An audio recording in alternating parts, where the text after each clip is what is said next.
성경 말씀 봉독하겠습니다. 로마서 8장 29절 말씀입니다. 로마서 8장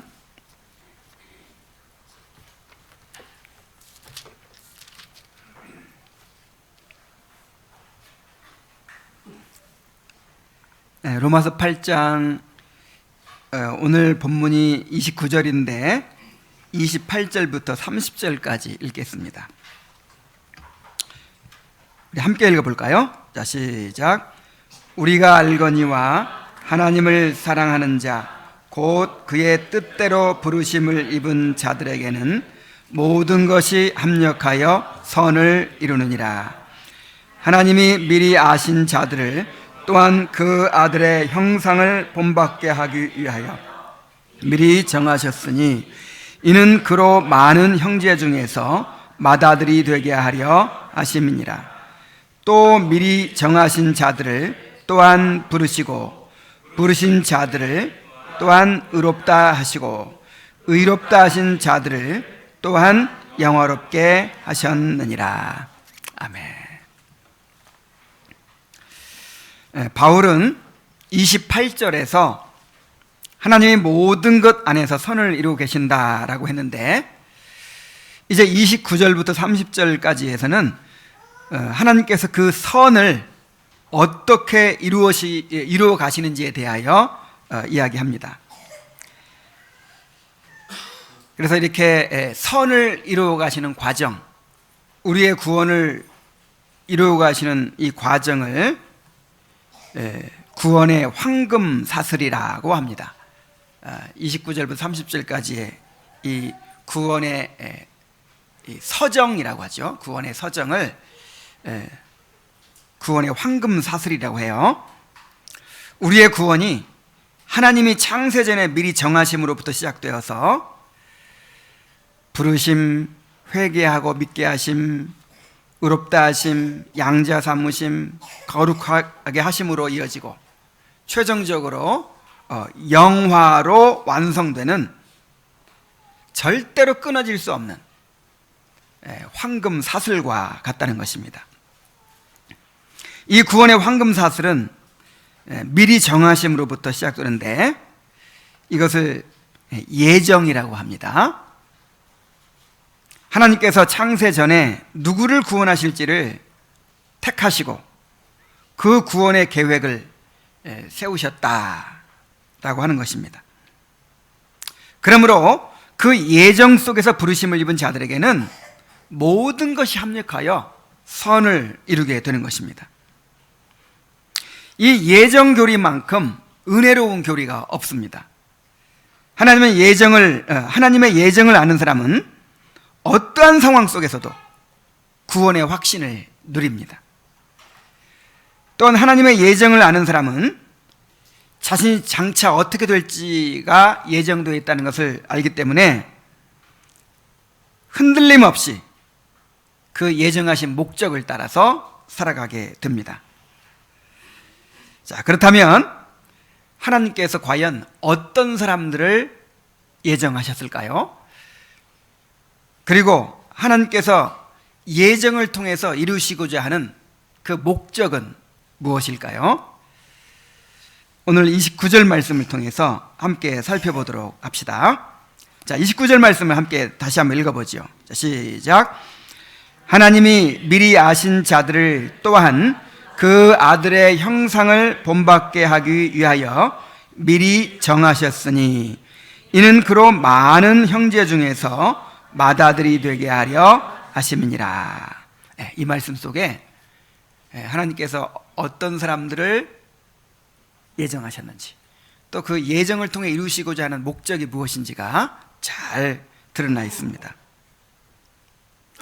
자, 바울은 먼저 하나님이 미리 아신 자들을 미리 정하셨다라고 합니다.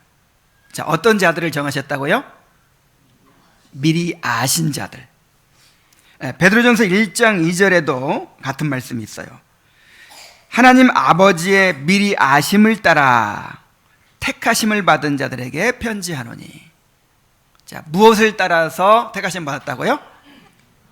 미리 아심을 따라서.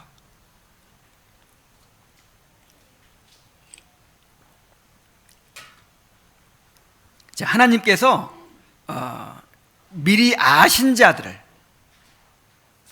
선택하시고 예정하셨다라는 것입니다.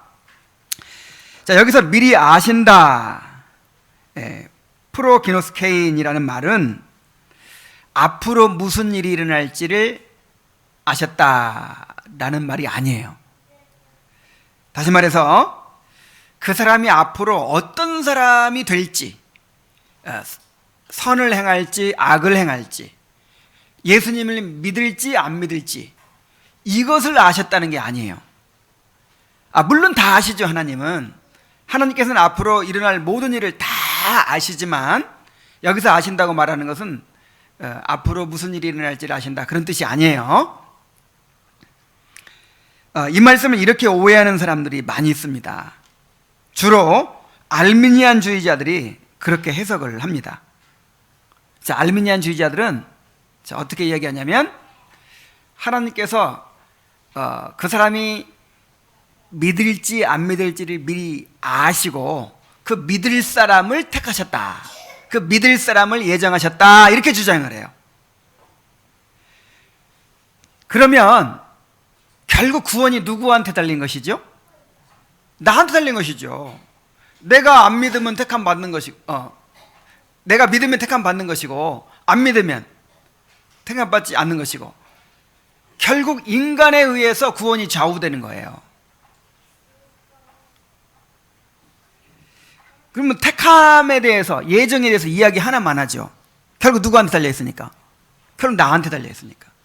그래서 이것은 이단적인 주장입니다. 이단이에요, 이단.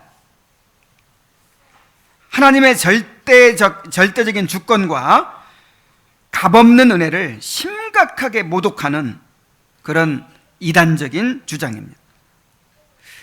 믿음은 우리 스스로 가질 수 있는 게 아니에요.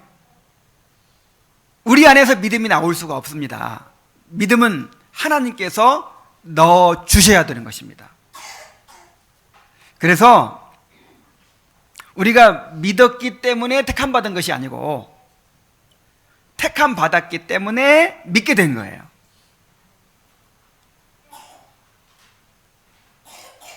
자, 그렇다면 여기서 안다는 말이 무슨 말일까요?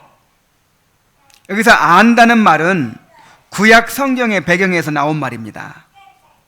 히브리에서 안다, 이 야다라고 하는 말은 어떤 지식이나 정보를 아는 것이 아니라 인격적인 관계를 통해서 경험적으로 아는 것을 말하는 것입니다.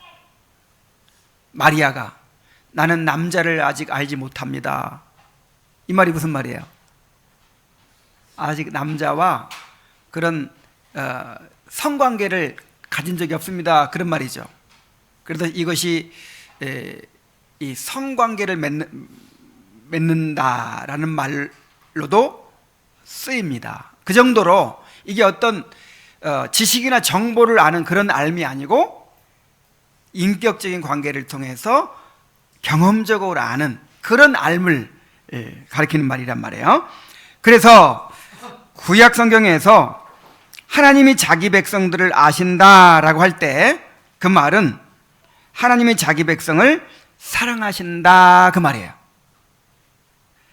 자, 예를 들어서 내가 광야 마른 땅에서 너를 알았거늘, 이게 무슨 말이에요? 광야에서 내가 너를 알았다. 아니, 그럼 애굽에서는 몰랐나요? 이게 무슨 말이냐면 광야에서 내가 너를 사랑했다, 그 말이에요.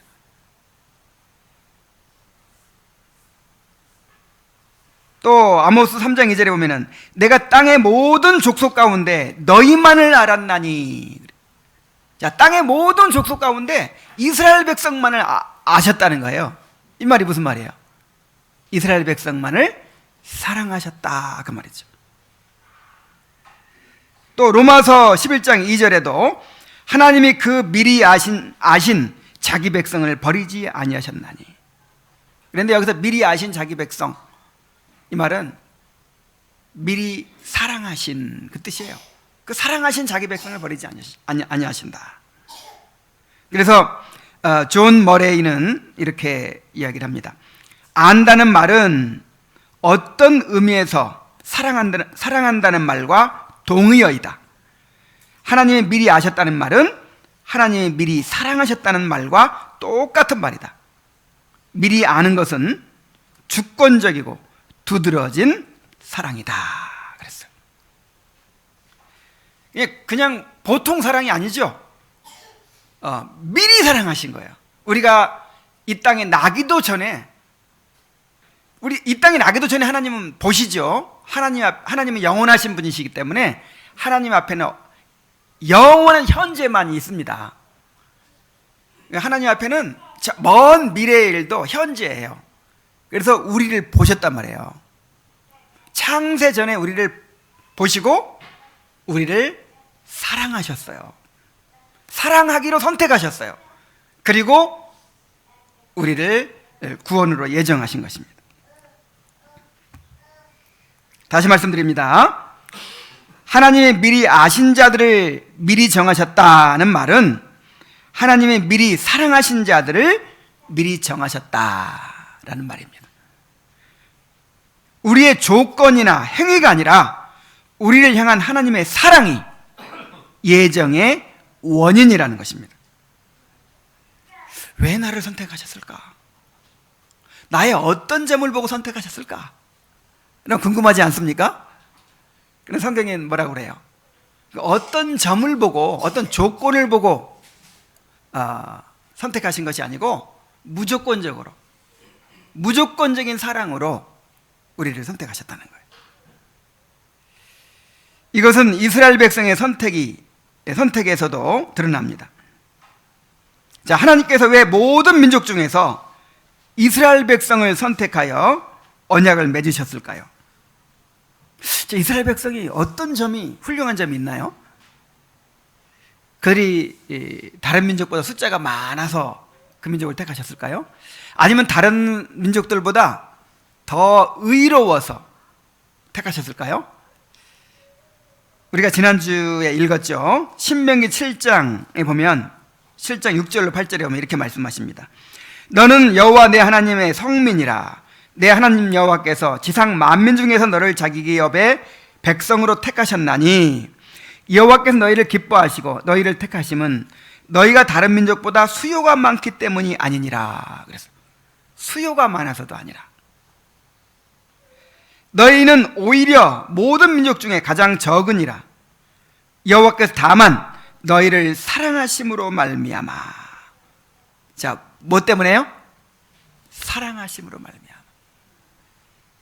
또는 너희의 조상들에게 하신 맹세를 지키려 하심으로 말미암아 자기의 권능의 손으로 너희를 인도하여 내시되 너희를 그 종되었던 집에서 애굽 왕 바로의 손에서 속량하셨나니 그랬어요. 자, 그리고 9장에 보면은 6절로 7절에 보면은 그러므로 내가 알 것은 내 하나님 여호와께서 내게 이 아름다운 땅을 기업으로 주신 것이 내 공의로 말미암음이 아니니라. 너는 목이 곧은 백성이니라. 너는 광야에서 내 하나님 여호와를 경록해 하던 것을 잊지 말고 기억하라. 내가 애굽 땅에서 나오던 날부터 이곳에 이르기까지 늘 여호와를 거역하였느니라. 이스라엘 백성들을 가나안 땅으로 인도하시고 기업으로 주신 것이 이스라엘 백성의 의로움 때문도 아니라는 거예요.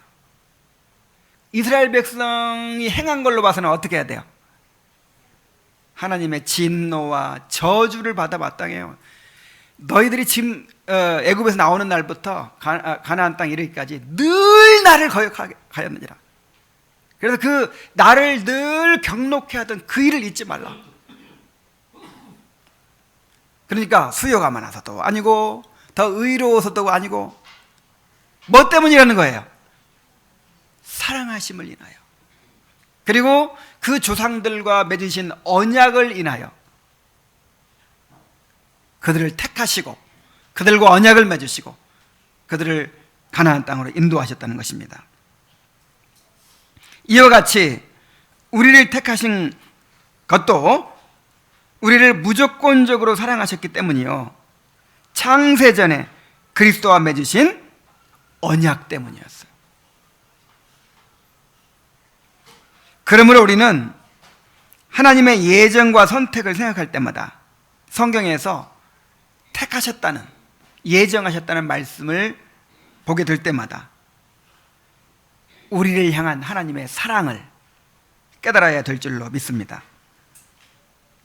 하나님은 창세전에 우리를 보시고 아무 조건 없이 사랑하기로 선택하셨어요.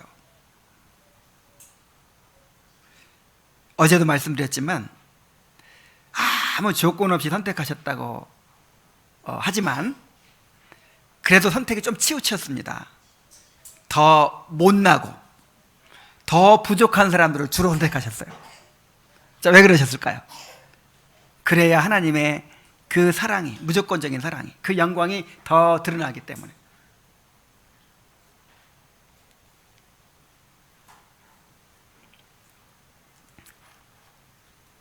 이렇게 우리가 하나님의 사랑을 입고 하나님의 예정을 입어서 예수님을 믿고 구원받게 된 것입니다. 우리는 이토록 무가치하고 죄로 오염되고 진노와 저주를 받아 마땅한 죄인들을 사랑하시고 영원한 구원으로 예정하신 그 주님의 은혜를 평생토록 감사하며 찬양해야 될 줄로 믿습니다. 이스라엘 백성과 똑같은 거예요.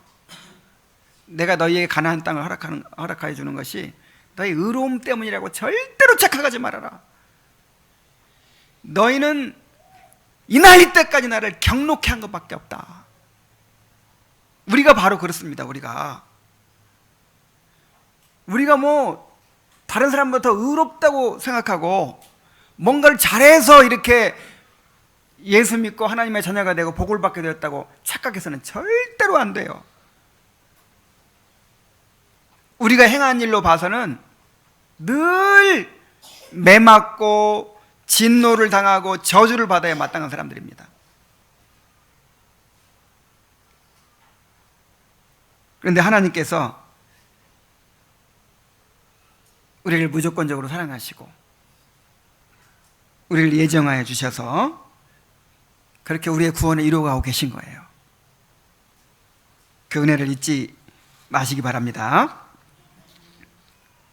자, 그렇다면 하나님께서 이러한 예정을 통해서 이루시고자 하는 목적이 무엇일까요?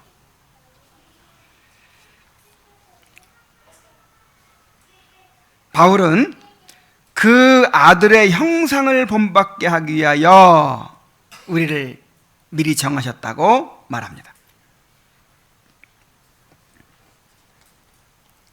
자, 무엇을 위해서? 그 아들의 형상을 본받게 하기 위해서. 자, 우리는 반드시 그리스도의 형상을 본받게 될 것입니다. 이것이 하나님이 우리를 예정하신 목적이기 때문입니다. 요한일서 3장 2절에 보면은 사랑하는 자들아 우리가 지금은 하나님의 자녀라 장래에 어떻게 될지는 아직 나타나지 아니하였으나 그가 나타나시면 우리가 그와 같을 줄을 아는 것은 그에 계신 그대로 볼 것을 인함이니. 그랬어요. 우리가 지금은 하나님의 자녀라고 하지만 하나님의 자녀로서의 그 영광이 아직 드러나지 않고 있죠. 그런데 그리스도께서 이제 임하시면, 그리스도께 재림을 하시면 우리가 누구처럼 된다? 그리스도와 같이 된다 그랬어요. 그리스도와 같이 되어 그 신성의 영광으로 충만하신 그리스도를 직접 보게 된다는 거예요. 그러니까 그에 계신 그대로 볼 것을 인하미니, 그에 계신 그대로, 그의 영광 그대로를 우리가 볼 수 있다는 것은 우리가 영광을 입게 된다는 뜻입니다. 우리 영광스럽지 못하면, 그렇게 영화되지 못하면 영광스러우신 주님을 직접 볼 수가 없죠.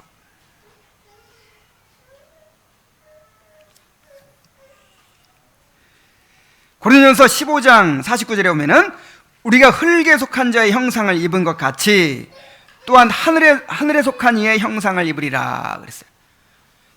자, 흙에 속한 자의 형상이 뭘 가리키죠? 아담. 우리가 아담으로부터 물려받은 지금 이 몸을 가지고 있죠. 그런데 우리가 원래 아담과 연합한 사람들이었는데 이제 둘째 아담으로 오신 그리스도를 믿고 그리스도와 연합하게 됐어요. 아담은 흙에 속한 자의 형상이라면 그리스도는 하늘에 속한 자의 형상입니다. 그래서 우리가 흙에 속한 자의 형상을 입은 것처럼, 아담으로부터 물려받은 육체를 입은 것처럼 이제 그리스도를 통해 물려받은 그런 하늘에 속한 형상을 물려받게 될 것입니다.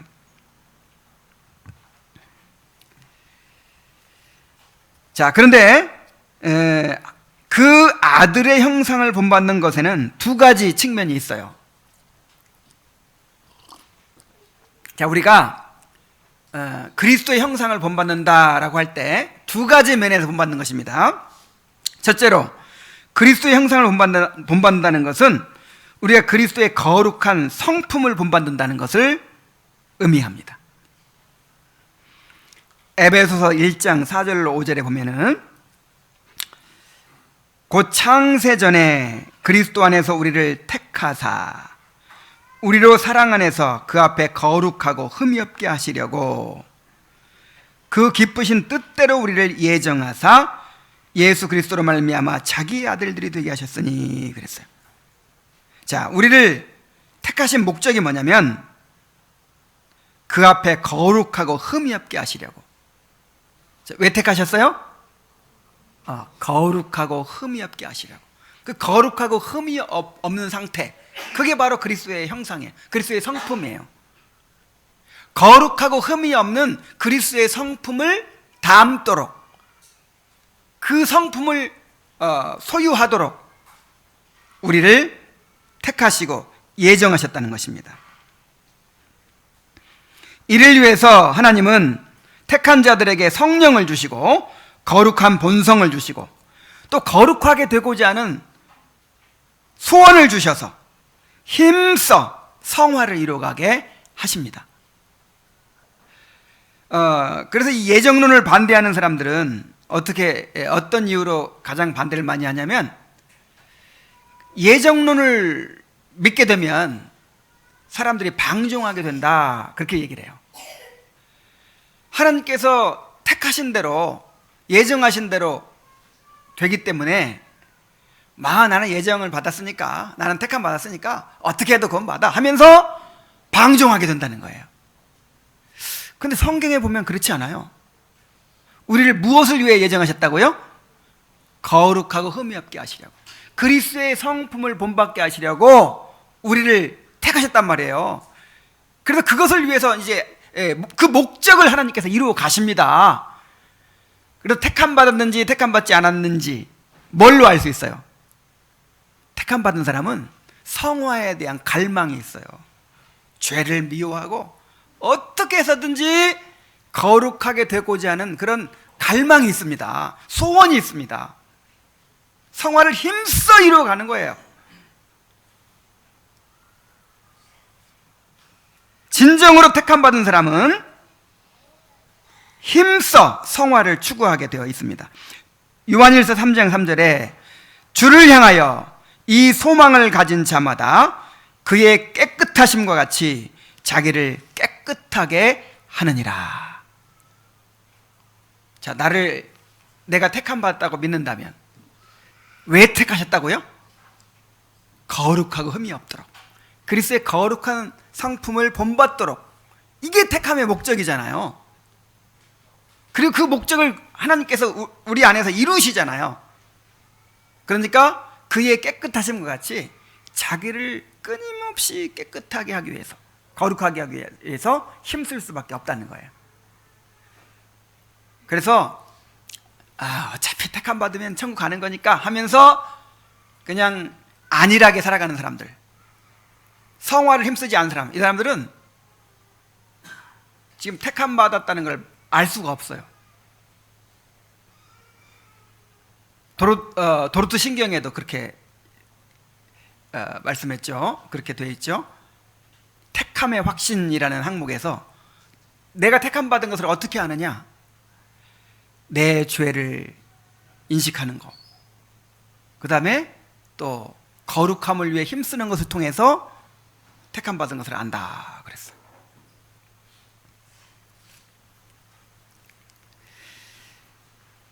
자, 우리가 그리스도의 형상을 본받는다고 할 때 한 가지가 뭐라고요? 그리스도의 거룩한 성품을 본받는다는 것이었다고 했죠. 또한 그리스도의 형상을 본받는다는 것은 우리가 그리스도의 권세와 영광을 본받게 되는 것을 의미합니다. 요한복음 17장 24절에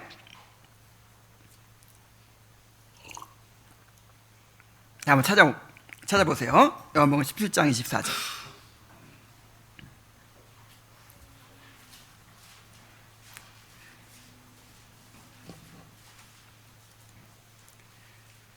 아버지여, 내게 주신 자도 나 있는 곳에 나와 함께 있어 아버지께서 창세전부터 나를 사랑하심으로 내게 주신 나의 영광을 그들로 보게 하시기를 원하옵나이다. 이야, 정말 놀라운 기도입니다. 이게 이제 대제사장으로서 의 기도인데, 이보다 더 큰 기도 제목이 어디 있을까요? 정말로 놀라운 기도입니다. 이게 기도 내용이 뭐예요? 그리스도는 성자 하나님이시죠. 그 성자 하나님의 그 영광, 그 하나님의 영광에 참여하게 해달라는 거예요. 내게 주신 자들도. 우리는 이제 그리스도의 신부니까, 그리스도와 연합한 사람들이니까, 우리의 신랑이신 그리스도가 누리는 그 영광을 함께 누리는 거예요. 함께. 이 기도가 응답될까요? 안 될까요? 아니, 대제사장이신 그리스도가 드리는 기도가 어떻게 응답이 되지 않을 수가 있습니까? 주님께서는 그냥 요구하시는 게 아니에요. 자기 생명을 바쳐서, 자기를 들여서 하나님께서 기뻐하시는 제사를 드리셨어요. 그리고 하나님께서 그 제사를 받으셨어요. 그래서 자기를 제물로 드린 그 공로에 근거해서, 그 완전한 공로에 근거해서 요구하시는 거예요. 그래서 반드시 이루어집니다. 장차 우리는 그리스도의 영광에 참여하게 될 것입니다.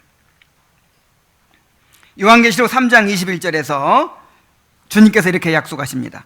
이기는 그에게는 내가 내 보좌에 함께 앉게 하여 주기를, 내가 이기고 아버지 보좌에 함께 앉은 것과 같이 하리라. 지금 우리 주님께서는 어디에 앉아 계세요? 아버지의 보좌에 앉아 계세요. 하나님 우편에 앉으셨다. 이 말은 그 하나님의 그 영광과 권세와 그 모든 위엄을 이제 하나님께서 그 아들에게 위임하셨다는 거예요.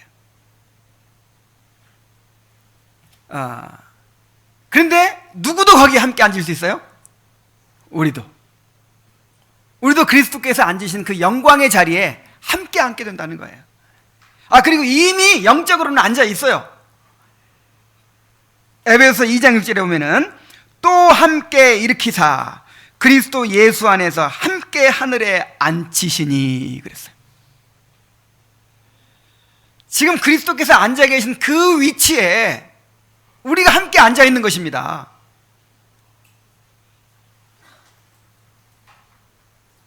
신분상으로, 법적으로는 함께 앉아 있어요.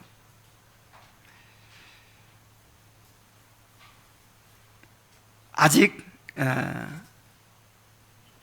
우리가 천국으로 이사만 안 갔을 뿐이지, 우리의 지금 그 국적은, 이미 우리의 신분은 지금 그리스도와 함께 앉아 있는 것입니다. 자, 우리는 그리스도와 연합하였기 때문에 그리스도께서 창세 전부터 소유하신 그 영광을 그와 함께 누리게 될 것입니다. 자, 이것이 바로 그리스도의 형상을 본받는다는 의미예요. 자, 이것을 위해서 우리를 예정하셨다는 거예요. 여기서 바울이 형상이라는 말을 사용한 것은 아담이 성취하지 못한 것을 둘째 아담이신 그리스도가 이루어내셨다는 것을 나타내고자 한 것입니다. 처음에 하나님의 형상을 따라 지음받은 사람은 누굽니까? 아담이죠. 아담은 지식과 의로움과 거룩함에 하나님의 형상을 따라서 지음을 받았습니다. 그리고 하나님을 대신해서 만물을 다스리는 권세를 받았습니다. 하나님은 아담과 행위 언약을 맺으시고 아담에게 영생을 약속해 주셨습니다. 아담을 더욱 높은 위치로 올리셔서 하나님과의 그 영광의 교제를 누리게 하고자 하신 것이죠. 만일 아담이 순종했다면 그의 모든 후손들이 아담과 함께 하나님의 형상을 물려받고 또한 영생을 누리게 되었을 것입니다. 그러나 아담은 하나님과의 언약을 어기고 범죄하여 하나님의 형상을 잃어버리고 말았어요. 아담 안에 있는 모든 인류가 아담의 범죄로 말미암아 함께 범죄자가 되고 함께 죄와 사망의 노예가 되고 말았습니다. 자, 그런데 하나님의 아들이 인성을 입으시고 둘째 아담으로 오신 거예요. 첫 번째 아담이 실패했으니까 이제 그 하나님의 형상을 잃어버리고 또 영생에 이르지 못하고 실패해버려서 모든 후손들이 다 이제 멸망에 처하게 되었으니까 이제 그들을 구원하기 위해서 하나님의 아들이 직접 인성을 입으시고 이 땅에 온 것이죠. 그리스도야말로 하나님의 완전한 형상이십니다. 히브리서 1장 3절에 보면은 이는 하나님의 영광의 광채시요 그 본체의 형상이시라 그랬어요. 그러니까 아담에게는 하나님의 형상의 그 일부를 흔적을 주신 것이죠. 그 본체는 아니에요. 그런데 그리스도는 그 본체의 형상이라 이 말이에요. 그 본체의 형상. 그리스도는 자기를 제물로 드려서 우리 죄를 속량하시고 우리 대신 행위 언약을 온전히 이루셨습니다. 아담이 실패했던 그 언약을 둘째 아담이신 예수님께서 완전히 성취하신 거예요. 그리하여 이제 그리스도와 연합한 자들은 그리스도 안에서 하나님의 형상을 회복하고 영생을 얻게 되었습니다. 그리하여 그리스도의 영광을 함께 누리게 되었습니다. 자, 이렇게 우리가 그리스도의 형상을 본받도록 하기 위하여 우리를 예정하셨다고 했습니다. 자, 그런데 이것이 끝이 아니에요. 하나님의 예정에는 더욱 웅대한 목적이 있습니다. 바울은 나아가서 그로 많은 형제 중에서 맏아들이 되게 하려 하심이라고 합니다. 여기서 그가 누구예요?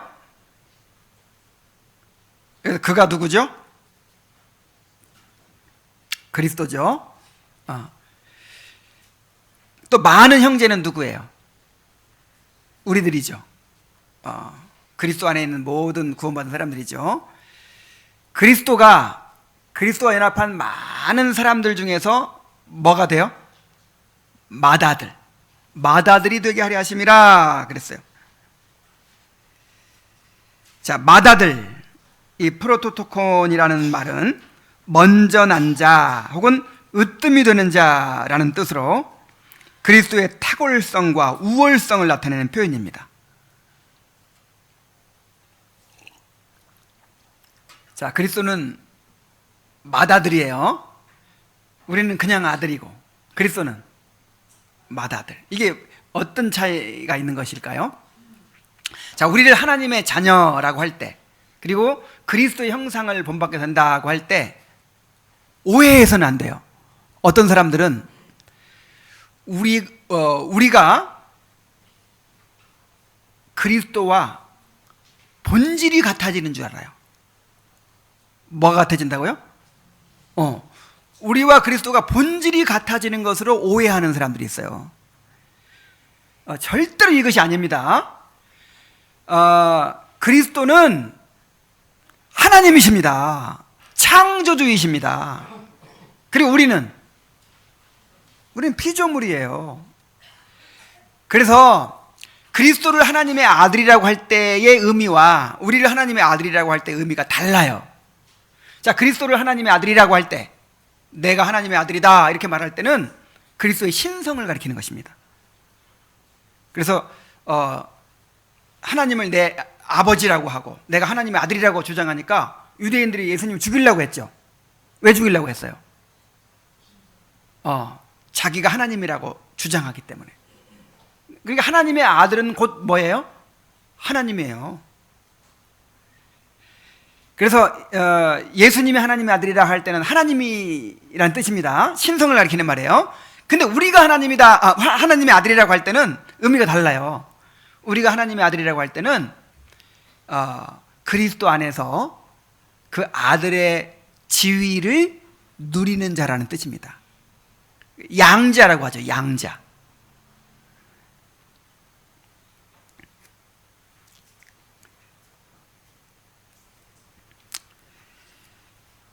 그래서 그리스도는 독생자라고 합니다. 독생자가 무슨 뜻이에요? 독특하고 유일한 아들이라 그런 말이에요.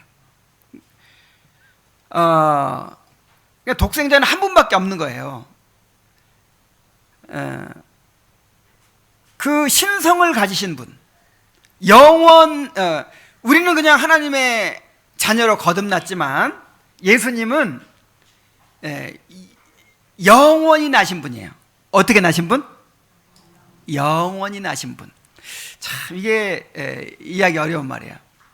영원히 나셨다는 말이에요. 영원이라는 말은 시간을 초월하는 것이거든요. 시간이 없어요. 시간 개념에서 벗어난 말이에요. 그래서 우리 부모님이 나를 낳듯이 성부 하나님의 성자를 낳으셨다고 생각하면 안 돼요. 그 낳으심은 영원한 낳으심이에요. 그러니까 누가 먼저고 누가 나중이고 이런 게 없어요. 그러니까 성부 하나님의 성자 하나님을 낳으셨으니까 성부 하나님만 계시고 성자 하나님은 안 계실 때가 있었다고 생각하면 안 된단 말이에요. 성자 하나님이 신성을 똑같이 가지셨다는 것은 안 계실 때가 있는 거예요, 없는 거예요? 없는 거예요. 처음부터 영원히 계시는 거예요. 그래서 그런 아들이에요. 그런 신성을 가지신 아들, 독생자이십니다. 그래서 그리스도를 맏아들이라고 할 때는 그리스도의 그 탁월성과 우월성을 나타내는 표현이죠. 더 나아가서 이 맏아들이라는 말은 그리스도의 통치권과 지배권을 나타내는 표현입니다. 골로새 1장 18절 말씀에 보면은 그는 몸인 교회의 머리시라. 그가 근본이시요 죽은 자들 가운데 먼저 나신 이시니 이는 친히 만물의 으뜸이 되려 하심이요 그랬어요. 여기서 먼저 나신 자라는 말도요 프로토토콘이에요. 맏아들이라는 말과 똑같은 말이에요. 자, 이렇게 그리스도가 만물보다 먼저 나시고 죽은 자들 가운데서 먼저 나신 것은 교회의 머리가 되시고 만물의 으뜸이 되려 하신 것이다. 그리스도가 통치자가 되시고 또 지배자가 되기 위한 것이다, 그 말이에요.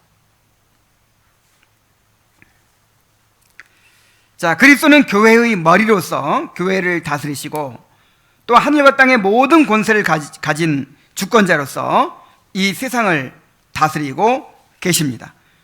그리하여 우리의 구원을 이루시고 교회를 완성해 가십니다. 그래서 그를 많은 형제 중에 맏아들이 되게 하셨다라는 말은 예수님이 모든 권세를 가지시고 교회를 다스리시고 온 세상을 다스리게 하신 것이다 하는 것을 하는 것이라고 이해하시기 바랍니다. 그리고 그로 많은 형제 중에서 맏아들이 되게 하려 하심이라고 한 것은 그리스도 안에서 한 가족을 형성하게 하신 것을 보여줍니다. 그러니까 하나님의 그 계획을 이제 말하는 거예요. 하나님 마음속에 어떤 계획을 품고 계시냐면 그리스도를 중심으로 한 하나의 가족, 하나의 거대한 가족을 꿈꾸신 거예요. 자, 맏아들이라는 존재는 그 밑에 많은 아들들이 있음을 내포하죠. 그 밑에 많은 아들들이 누구예요? 바로 우리들이죠. 자, 히브리서 2장 11절에 보면은 거룩하게 하시는 자와 거룩하게 함을 입은 자들이 다 하나에서 난지라. 그러므로 형제라 부르기를 부끄러워 아니하시고. 자, 예수님은 거룩하게 하신 자고 하시는 자고 우리는 거룩함을 입은 자죠. 근데 그 둘 다 누구에게서 났어요? 하나님에게서 났다. 그래서 결국 형제가 되었다 이 말이에요. 그러니까 예수님이 맏아들이니까 우리는 둘째 아들, 셋째 아들, 넷째 아들 아니겠습니까? 말하자면 형제입니다. 형제. 그래서 예수님은 우리를 형제라 부르기를 부끄러워하지 아니하셨다 그랬어요. 우리를 뭐로 여긴다고요? 형제. 어떻게 보면 신부이고 또 어떻게 보면 뭐예요? 형제예요. 또 그렇다고 예수님 형님 그렇게 하지 마세요. 우리가 그 하나님의 유업을 그리스도와 함께 상속한다는 면에서 그리스도의 영광을 그리스도 안에서 함께 누린다는 면에서 그 형제라는 그런 측면도 있다, 그런 얘기를 하는 것이죠. 하나님은 그리스도를 맏아들로 하는 하나의 가족을 완성하고자 하십니다.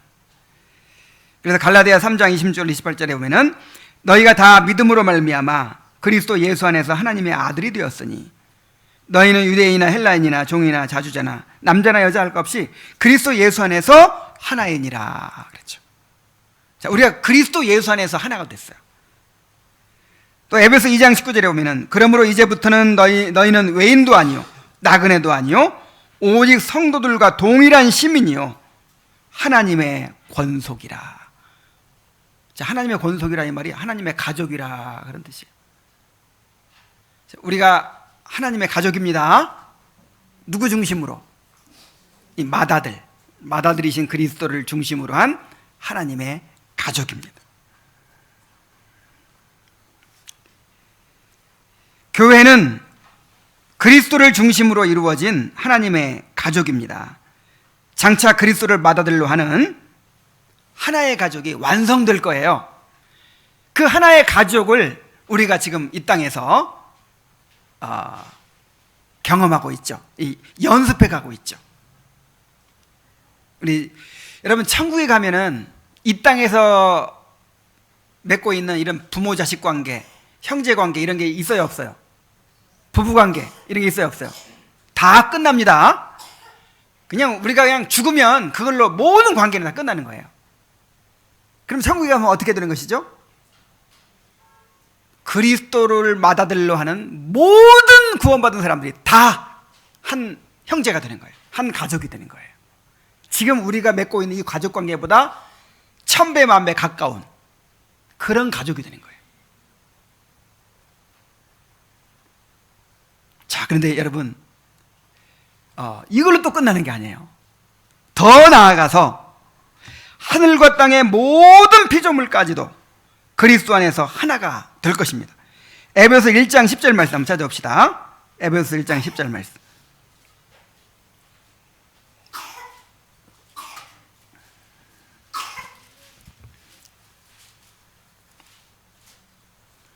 하늘에 있는 것이나 땅에 있는 것이 다 그리스도 안에서 통일되게 하려 하심이라 그랬어요. 자, 이게 정말 엄청난 이야기입니다. 자, 그리스도 안에서 온 인류가 한 가족이 되고 또 이제 모든 피조물이 조화를 이루게 될 것입니다. 처음에 아담과 하와가 지음받고 또 모든 동물들, 식물들 다 모든 피조물들이 지음받았을 때는 이 아담에 의해서 모든 것이 다스림을 받았죠. 모든 것들이 질서와 조화를 이루고 다스림을 받았습니다. 근데 그보다도 이제 더 완성된 그런 세계가 이루어질 거예요. 그리스도께서 다스리시는, 그리스도께서 다스리심으로 인하여 우리 모든 구원받은 백성들이 한 가족이 될 뿐만 아니라 모든 피조물들까지 조화와 질서를 이루어서 그런 아름다운 하나님의 나라를 이루게 될 것입니다. 이걸로 끝나는 것이 아니고 하늘에 있는 것들과 땅에 있는 것들이 통일이 된다 이 말이에요. 하늘의 세계와 이 땅의 세계가 합쳐지는 거예요. 그래서 요한계시록에 보면은 하나님의 보좌가 땅으로 내려온다 그랬죠. 하나님의 보좌가 땅으로 내려와요. 그러니까 하늘과 땅이 어떻게 돼요? 합해지는 거예요. 그래서 하늘에는 어떤 존재들이 있죠? 천사들이 있잖아요. 천사들. 그래서 천사들까지도, 그러니까 하나님의 보좌가 이제 우리 가운데 있게 될 것이고, 그 다음에 모든 구원받는 백성들이 한 가족을 이루게 될 것이고, 모든 만물이 다 이제 우리에게 순종하고 조화를 이루고 질서를 이루게 될 것이고, 하늘에 있는 천사들까지도, 이 하늘의 세계까지도 통일이 돼가지고 이제 천사들과 어울려 하는 거예요. 천사들과.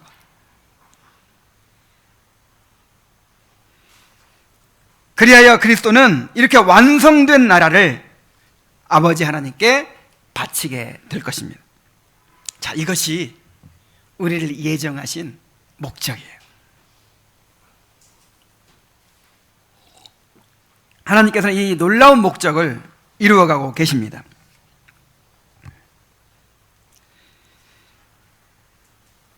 칼빈은 하나님이 성경에서 예정교리를 말씀하신 이유를 4가지로 이야기해요. 첫째는 우리의 공로의식과 자기 의의를 억누르기 위해서다 그랬어요. 자, 칼빈의 에베소 설교를 읽어보면 이런 얘기를 합니다. 우리는 언제나 어떤 것을 자신에게로 돌리는 반면 자신이 무가 되는 것은 견디지 못한다.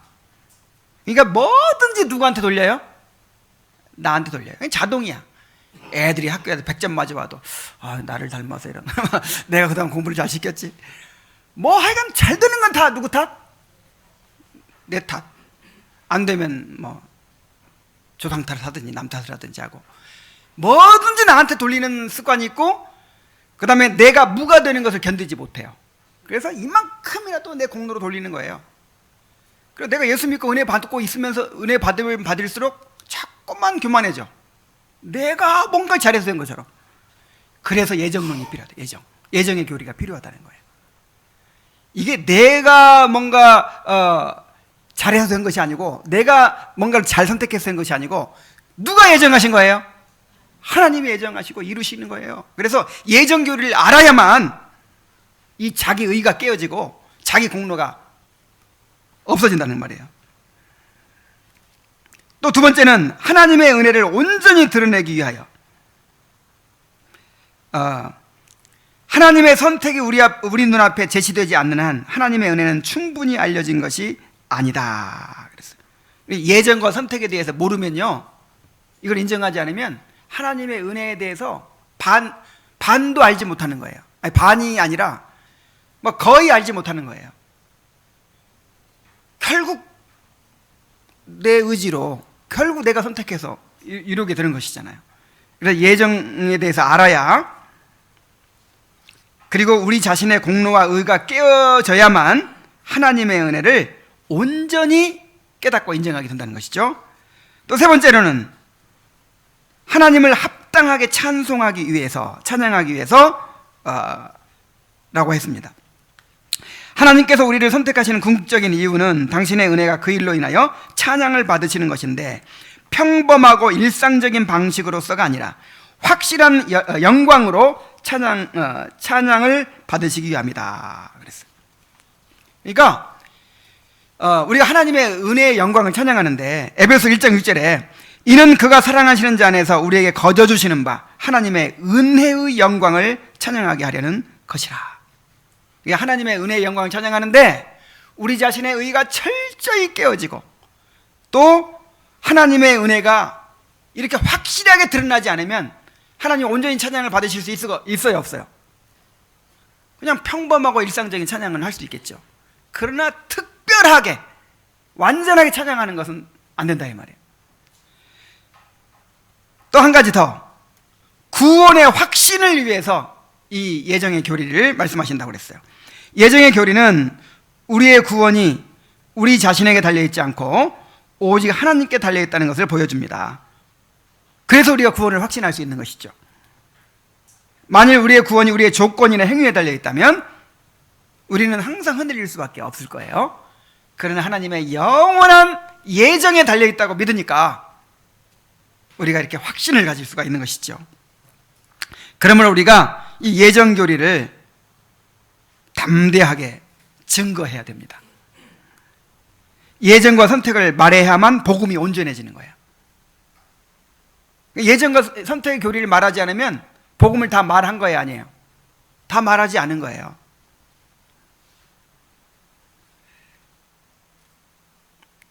그래서 예정 교리를 받아들이지 못하는 사람들은 자신의 죄를 알지 못하고 하나님이 얼마나 크신 분인지를 알지 못하는 교만한 사람입니다.